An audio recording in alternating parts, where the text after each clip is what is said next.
तो वो शहंशाह को बुलाने का समय आ गया है, जिसने पूरी शिद्दत से हम तीनों भाइयों को ट्रेन करा, सिखाया, समझाया, गुनाहगार किया, भगाकार किया, तो उन्होंने ये आज रिजल्ट निकाला है। 3, 2, 1. We would love to invite one and only our mentor, Mr. Jatin Haran.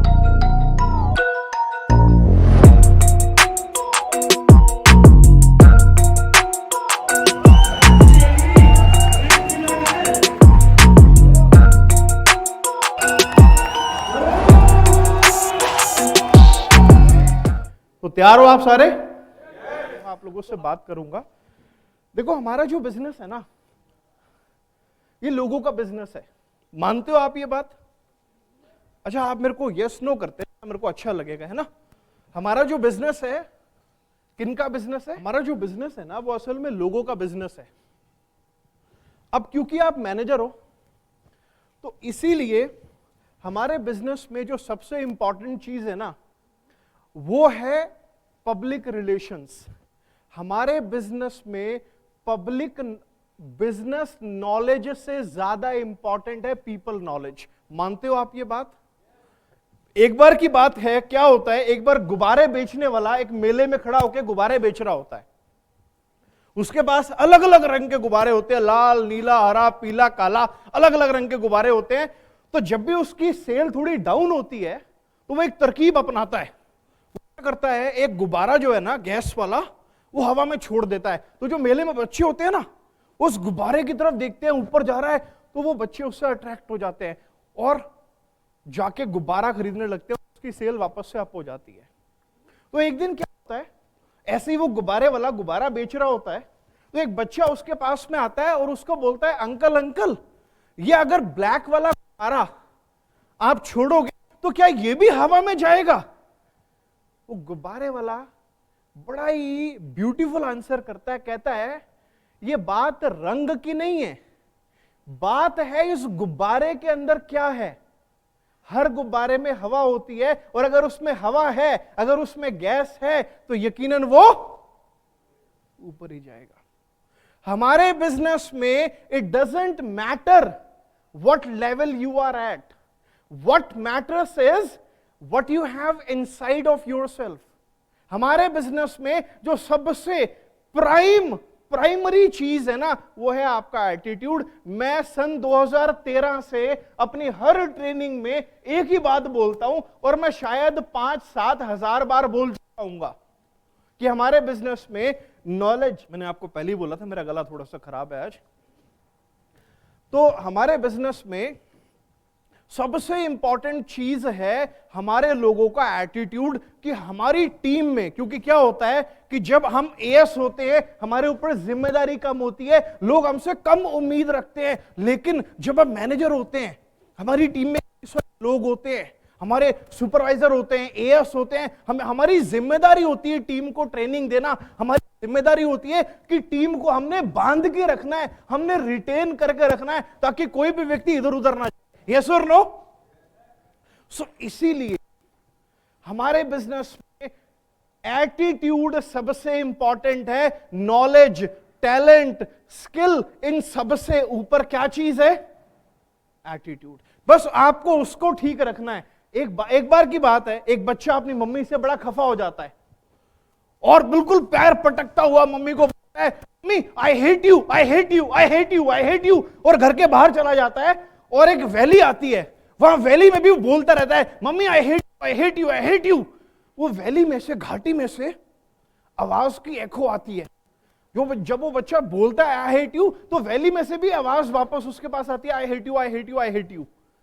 वो बच्चा होता है, उसको पता नहीं होता ये एको क्या होती है। वो बड़ा डर जाता है, मम्मी के पास जाता है, बोले मम्मी, मैं जब भागता गया वैली के पास में, तो वहां मैं बोल रहा था I hate you, I hate you. एक बच्चा, एक बहुत बुरा बच्चा था, वो मेरे को बोल रहा था I hate you, I hate you. उसकी मम्मी समझ जाती है कि क्या बात है, ये तो एको है। अब उसकी मम्मी उसको बोलती है, बेटा एक काम कर, वापस उसी वैली पे जा और जाके बोलना स्टार्ट कर, I love you, I love you, I love you, I love you. आवाज कौन सी वापस आती है? I love you, I love you. उस दिन उस बच्चे को एक लेसन मिल जाता है कि जो बीज मैं बोऊंगा उसी को मैं काटूंगा। आप समझ रहे हो मेरी बात? इस बिजनेस में this is a duplication business.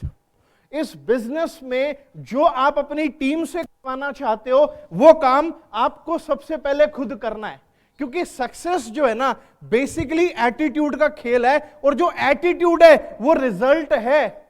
आप जो चॉइस बनाते हो, तो जो सक्सेस है ना बेसिकली वो बाय चांस नहीं आती है, वो बाय चॉइस आती है। एक बात मैं हमेशा बोलता हूं मेरी ट्रेनिंग्स में, whatever you are today is the result of the choices you made in the past.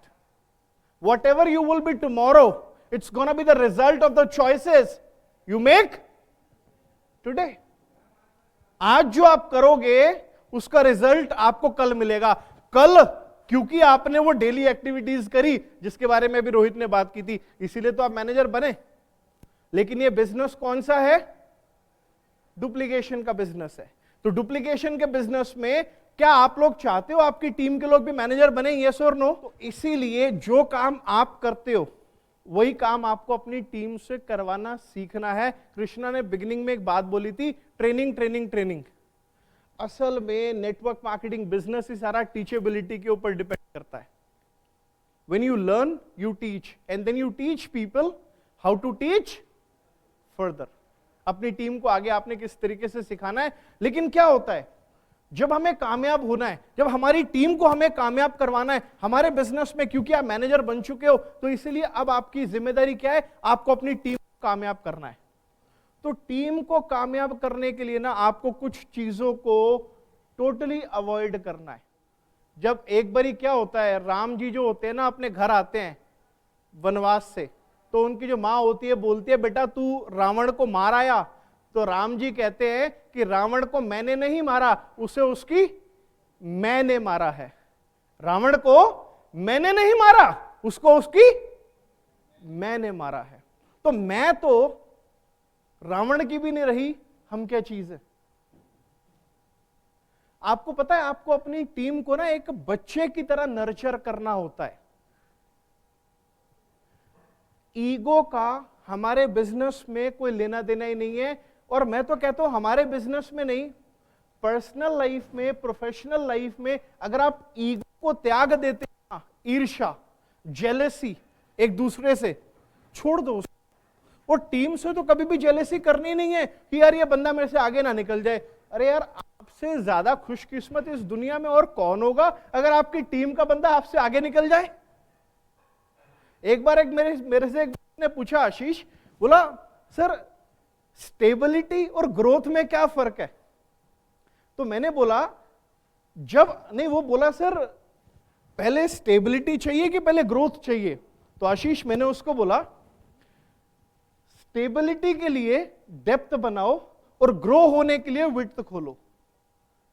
क्योंकि जब आप स्टेबल हो, जब आपका बिजनेस स्टेबल है, आपको लाख, 2 लाख, 2.5 लाख आ रहा है, आपके पास दिखाने के लिए बहुत कुछ है। आज आपके एएस के पास में दिखाने के लिए कुछ नहीं होता, तो उसका सबसे पहला काम है अपनी टीम को स्टेबल करना। स्टेबल करके मैनेजर लेवल को अचीव करना। मैनेजर लेवल को अचीव करके लाख, 1.5 लाख, 2 लाख की इनकम डेवलप करना। और उसके बाद दिखा दिखा के फिर उसको उस इनकम को मल्टीप्लाई करना, उस टीम को मल्टीप्लाई करना। आप समझ रहे हो मेरी बात? तो सबसे पहले टीम की स्टेबिलिटी लेकर आओ, और उसके बाद फिर आप ग्रोथ के लिए वाइड, आप जितनी लेग्स आप खोल सकते हो उतनी लेग्स आप खोलो। और ईगो को हमारे बिजनेस में बिल्कुल भूल जाओ, ईगो की हमने बात ही नहीं करनी है। और बीइंग अ मैनेजर, अभी क्योंकि आप मैनेजर हो, तो मैनेजर बनने के बाद में अब आपका काम है टीम में मैनेजर्स बनाना। उसके लिए क्या करना है? हर एक व्यक्ति, चाहे वो मैनेजर है, सीनियर मैनेजर है या सीनियर मैनेजर एंड अबव है, हर एक बंदे के पास में अपनी प्लानिंग होनी चाहिए इस साल की, और अपनी टीम की प्लानिंग होनी चाहिए। प्रॉब्लम क्या होती है कि जब एक व्यक्ति एक सर्टेन लेवल को अचीव करने के बाद में कंफर्ट जोन में आ जाता है। आपको पता है एक अचीवर का सबसे बड़ा दुश्मन क्या होता है? बताओ क्या होता है? ऋतिक, एक अचीवर है, उसका सबसे बड़ा दुश्मन कौन है? वो खुद। जब वो ये सोच लेगा कि मेरी जो कामयाबी है, नाउ इट इज डन। कामयाब व्यक्ति कभी भी अपनी कामयाबी को फिक्स्ड डेस्टिनेशन नहीं मानता। Being an achiever, being a successful person, being a performer, अगर आप एक अचीवमेंट लेकर बैठ गए और उसके बाद आप कंफर्ट में आ गए, आप वहीं रुक जाओगे। अभी बैठे बैठे मैंने एक बात लिखी, success is not an achievement. मैंने क्या लिखा? Success is in achieving. Success is not an achievement, it is in achieving. कामयाबी अचीवमेंट लेने में नहीं है, कामयाबी अचीवमेंट लेते रहने में है। And one thing that you need to understand properly, कि आज आप जिस भी लेवल पर हो, यहां से आपको अगले लेवल पर जाने के लिए आपको टीम में अचीवमेंट कराने की जरूरत है। अगर आपकी टीम में अचीवमेंट नहीं होती, आपकी अचीवमेंट नहीं हो सकती। अभी एक बंदा मेरे से पूछा, बोला सर मेरी टीम में 15 लोग हैं, अब इन 15 लोगों पर कैसे ध्यान दूं? ध्यान से सुनना आप, 15 लोग हैं, 15 लोगों पर कैसे? मैंने बोला बड़ा सिंपल है, उन 15 में से हाईली एक्टिव एंड प्रोडक्टिव कितने लोग हैं? बोला सर 4 या 5। तो मैंने बोला सबसे पहले उन 4 या 5 लोगों को आइडेंटिफाई कर लो और उन 4 या 5 लोगों का लेवल अचीवमेंट करवाओ। जब उन 4-5 लोगों का लेवल अचीवमेंट होगा तो बाकी जो भी highly productive and highly active नहीं है, उनको देखकर हो सकता है खरबूजे को देखकर खरबूजा भी रंग बदल ले। आपको इस बिजनेस में केवल और केवल हाईली एक्टिव एंड प्रोडक्टिव लोगों के ऊपर ध्यान देना है, उनको आइडेंटिफाई करके। इसका मतलब ये नहीं है जो एक्टिव एंड प्रोडक्टिव नहीं है उसको छोड़ देना है।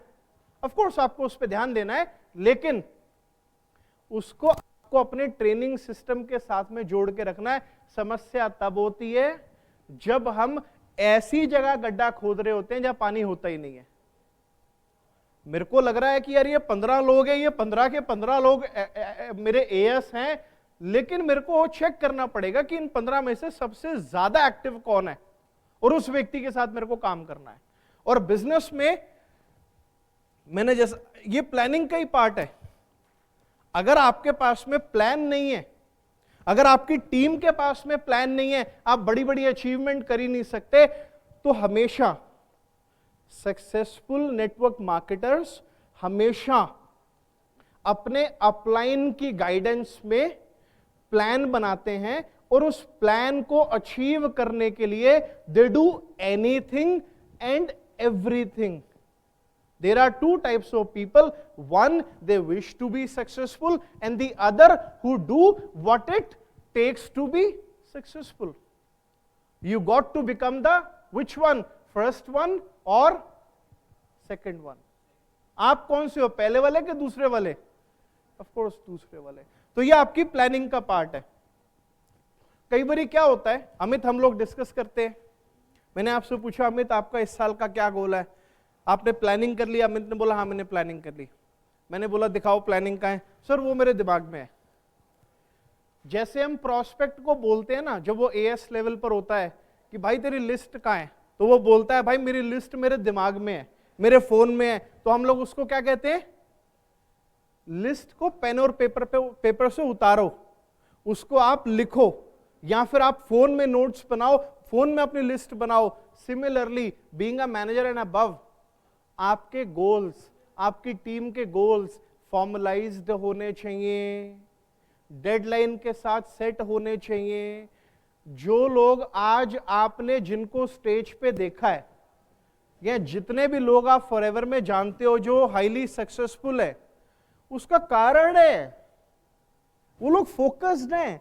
उन्होंने गोल बनाया, और उस गोल के ऊपर उन्होंने कंसिस्टेंटली डेली बेसिस पर काम किया, इसीलिए वो लोग कामयाब हैं। अगर आप लोगों को भी कामयाब होना है तो आपको भी एक गोल बनाना है, टीम का गोल बनवाना है और आपको उसके ऊपर काम करना है। एक आदत हम अक्सर बात करते हैं एएस के अंदर, नहीं प्रोस्पेक्ट, यार मैंने उसको प्लान दिखाया लेकिन वो कह रहा है मैं अगले महीने करूंगा, मैं पेपरों के बाद करूंगा, पापा बोलेंगे तो करूंगा, मम्मी बोलेगी तो करूंगा, या भाई की शादी हो जाएगी तब करूंगा। ये आप लोग शिकायत करते हो ना, करते हो कि नहीं करते हो? करते हो आप लोग शिकायत? तो क्या लगता है ये प्रोक्रास्टिनेशन की प्रॉब्लम मैनेजर्स के अंदर नहीं होती है? बिल्कुल हो सकती है। बहुत सारे लोगों में, अच्छा टीम की मीटिंग कल करूंगा, मॉर्निंग मीटिंग कल करूंगा, कल से कर लूंगा, परसों से कर लूंगा, अच्छा टीम का सुपरवाइजर का सेशन है वो मैं अगले महीने से कर लूंगा। Never ever do that. If you want to be successful, if you want to be successful, you have to do it on a daily basis. आज आप जिन लोगों को स्टेज पे देखते हो ना, they are very very consistent.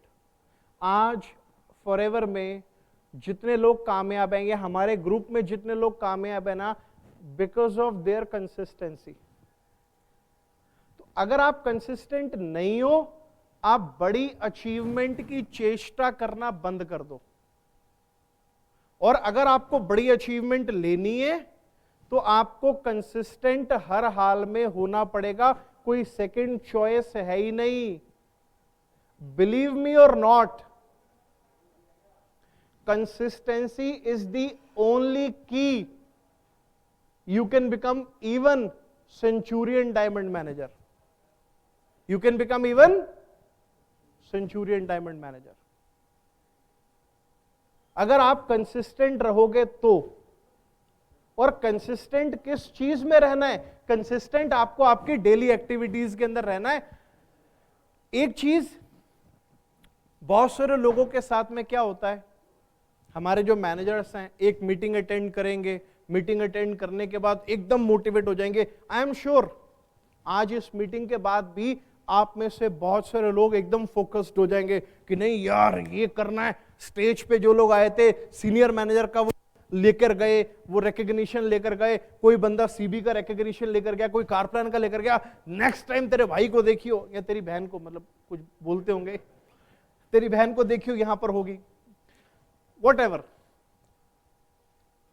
हम लोग जो अपने से आज कमिटमेंट करेंगे ना, मैटर ये नहीं करता कि मैं आज कमिटमेंट करके अपने घर जाता हूं, मैटर ये करता है कि आज मैंने जो कमिटमेंट ले ली है, उस कमिटमेंट के ऊपर मैं कितना ज्यादा फोकस्ड रहता हूं।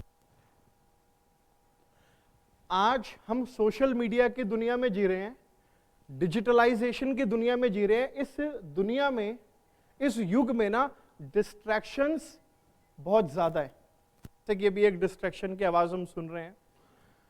आप YouTube के ऊपर जाते हो एक वीडियो चेक करने के लिए कि मैं इनविटेशन के बारे में पढ़ लेता हूं, मैं वीडियो देख लेता हूं, लेकिन वहां पर आपको और भी कई सारे वीडियोस दिखते हैं, आप डिस्ट्रैक्ट हो जाते हो।